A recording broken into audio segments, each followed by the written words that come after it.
2025년 10월 9일 19번 문제 보겠습니다. 최고차항 계수가 1인 3차 다항식 fx가 있고 모든 항의 계수가 실수인 두 다항식이 있대. 얘네들은 뭐 최고차의 계수나 상수항 이런 게 모르는 거지. 가족권. fx를 px로 나누었을 때 목과 나머지가 주어져 있고 또 fx를 이번엔 qx로 나누었을 때 목과 나머지가 주어져 있고 p 제로의 값과 q 제로의 값이 주어졌다. 지금 두 다항식에 상수항이 주어진 거지 0을 대입했을 때 그 값을 준 건 상수항이 주어져 있다라는 거야. 얘가 몇 차인지도 모르지만 상수항만 알고 있다. 일단 가나 조건을 가지고 저 식을 항등식으로 써줘야 되겠지. 그럼 fx는 px로 나눴을 때 목이 qx고 나머지가 p의 x 더하기 그 다음 qx의 제곱이다 라는 것과 밑에 것도 써보면 얘는 qx로 나눴을 때 몫이 px고 그 다음 나머지가 얘랑 똑같아. px의 더하기 qx의 전체 제곱이라는 거지. 이렇게 나누어진 항등식을 썼을 때 제일 많이 쓰는 추론 방법이 뭐냐면 차수에 대해서 생각하는 거지. 얘로 나눴으면 나머지는 이 차수보다 작거나 작아야 된다. 같으면 안 되죠. 작아야 된다. qx로 나눴으면 너는 얘보다 차수가 작아야 된다는 거야. 근데 fx가 지금 3차 다항식이기 때문에 나누는 수와 목을 곱한 차수가 3차가 돼야 된다는 거지. 그럼 경우의 수가 4가지가 있겠지. 어떻게 4가지가 있을 거냐면 얘를 좀 밑으로 내려서 살펴보면 너가 그냥 3차식이고 얘가 상수항인 경우 그리고 얘가 2차고 얘가 1차인 경우 그리고 얘가 1차고 너가 2차인 경우 그리고 px가 상수항이고 너가 3차인 경우 요 4가지 케이스가 있을 거라고.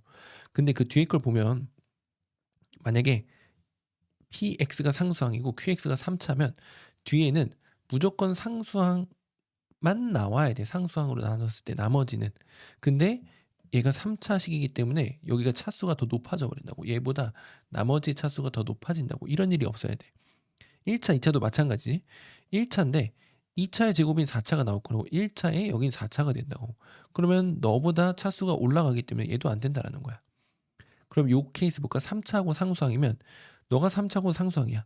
3차고 상수항이 제곱이 되면 얘가 계속 3차 항이라는 거지. 그러면 2차, 1차면 얘가 2차고 1차의 제곱이기 때문에 얘도 2차가 된다라는 거지. 너도 2차고 너도 2차야. 그럼 이렇게 생각할 수 있겠지. 나누는 애도 2차인데 나머지도 지금 2차야가 아니라 얘는 차수가 내려갈 여지가 있다라는 거야. 얘도 2차고 너도 2차면 그 제곱한 거와 너의 최고차가 부호만 다르면 예를 들면 얘가 뭐 2x제곱 플러스 3x 플러스 1이고 qx를 제곱했더니 마이너스 2x제곱 플러스 3x 플러스 7 이런 식으로 나왔어. 그럼 두 개를 더했을 때 2차 항이 사라지고 1차 항만 남을 수도 있다라는 거지. 아 그래서 요 케이스밖에 안 되는구나라고 첫 번째 가족권에 대한 해석이 될 수 있다라는 거야. 그러면 우리가 알았지. 얘가 1차고 너가 2차야. 그럼 1차로 나눴기 때문에 여기는 뭐가 돼야 돼? 상수항이 되어야 된다는 거야. 상수항. 그러면 여기가 상수항이 되려면 얘도 2차식이고 얘도 2차식인데 아까 요 상황에서 1차 항의 부호까지 반대여야 된다는 거지. 뒤에 qx 제곱이 마이너스 2x 제곱에 뭐 마이너스 3x 플러스 7 이런 친구라서 얘까지 없어지고 상수항만 남아야 된다는 거야. 아 여기까지 힌트 해석이 됐으면 그거 가지고 이제 fx 추론이 다 될 수 있다.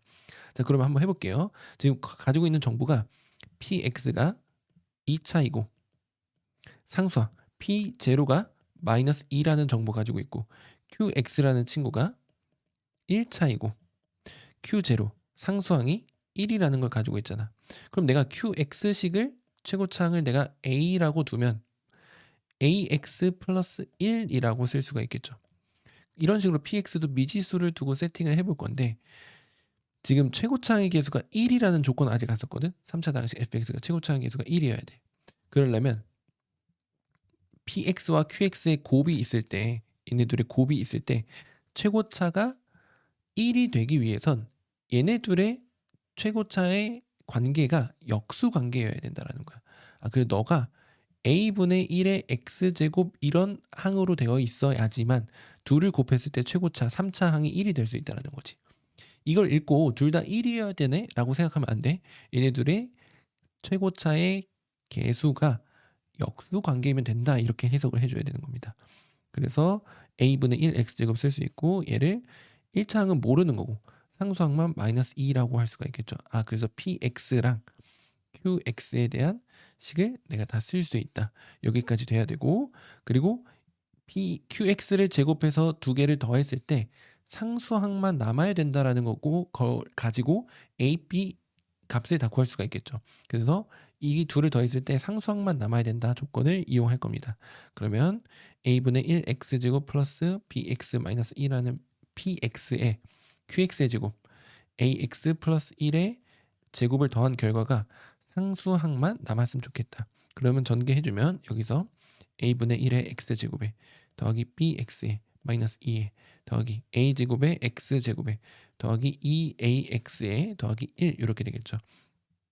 그러면 얘네들이 같아야 된다라는 거지. 부호가 달라야 된다라는 거지. a분의 1은 마이너스 a제곱이다. 그리고 얘네들이 더해서 없어져야 되기 때문에 b는 마이너스 2a다 라는 것까지. 그러면 얘 풀어주면 1은 마이너스 a 세제곱이기 때문에 a는 마이너스 1이라고 구할 수가 있겠고요. a가 마이너스 1이면 b는 마이너스 1 대입했을 때 2가 나온다 라는 거지. 그러면 여기서 px랑 qx를 다 찾았다. px는 a가 마이너스 1이기 때문에 마이너스 x제곱에 더하기 2x 마이너스 2인 거고 qx는 얘가 마이너스 1을 대입할 거기 때문에 마이너스 x 플러스 1인 거다라고 해서 px와 qx를 다 찾았습니다. 그러면 문제 다 풀었죠? f2의 값은 여기다가 2를 대입한 그 값을 찾아야 되기 때문에 여기다 2를 대입해보면 f2는 굳이 fx를 다 찾지 말고 그냥 f2라는 함수값만 찾으면 되니까 여기다 2 대입하면은 p의 2 곱하기 q의 2 더하기 p의 2 더하기 q의 2의 전체 제곱을 구해주면 됩니다. 그럼 p의 2 값을 구하면 p의 2는 여기다 2 대입하면 마이너스 4 더하기 4 마이너스 2이기 때문에 마이너스 2고 q의 2는 여기다 2를 대입하면 마이너스 1이기 때문에 여기다 다 대입해주면 됩니다. 마이너스 2에 마이너스 1 하면 2 더하기 p의 2는 마이너스 2 더하기 q의 2는 마이너스 1이니까 제곱하면 1 해서 1이라고 구해서 5번이 답이 되겠습니다. 정리 한 번만 할게요. 자, 일단은 최고차항 계수가 1인 거 써야 되는 조건들을 다 한 번만 확인해 보자. 최고차항 계수가 1이라는 거 조건 써야 되고 가조건, 나조건 가지고 항등식 2개 세워야 되고 상수항이 주어졌다라는 조건도 써야 된다. 그리고 항등식을 세워봤을 때 우리가 할 수 있는 게 차수 추론을 할 수 있다는 거야. 굉장히 중요합니다. 차수 추론. 얘가 어쨌든 네 가지 케이스밖에 없다라는 거야. fx가 3차가 되기 위해선 3차 상수, 2차, 1차, 1차, 2차 상수 3차밖에 안 되는데 그러면 나머지의 차수가 어떻게 될 거냐 이 네 가지 케이스에 대해 거기서 될 수 있는 게 얘밖에 안 됐다라는 거지. 그리고 2차, 1차라는 게 확정이 났을 때 상수항을 알기 때문에 미지수를 써서 px와 qx를 나타낼 수 있는데 그때 최고차항 계수가 1이어야 된다는 조건을 활용해서 qx를 내가 ax 플러스 1이라고 놨을 때 px는 그 얘의 역수가 와야 되고 1차 항은 모르니까 미지수 써주고 이렇게 px, qx를 완성시킬 수 있고 그리고 여기에서 해석한 조건 얘가 상수항이 돼야 된다. 얘를 제곱해서 뺐을 때 여기 2차 항과 1차 항이 모두 사라져야 된다 가지고 방정식 세워서 a값, b값 구한 다음에 그 다음 이 대입한 값들 찾아주면 답을 구할 수 있습니다. 자, 중요한 문제니까 잘 정리해 주세요.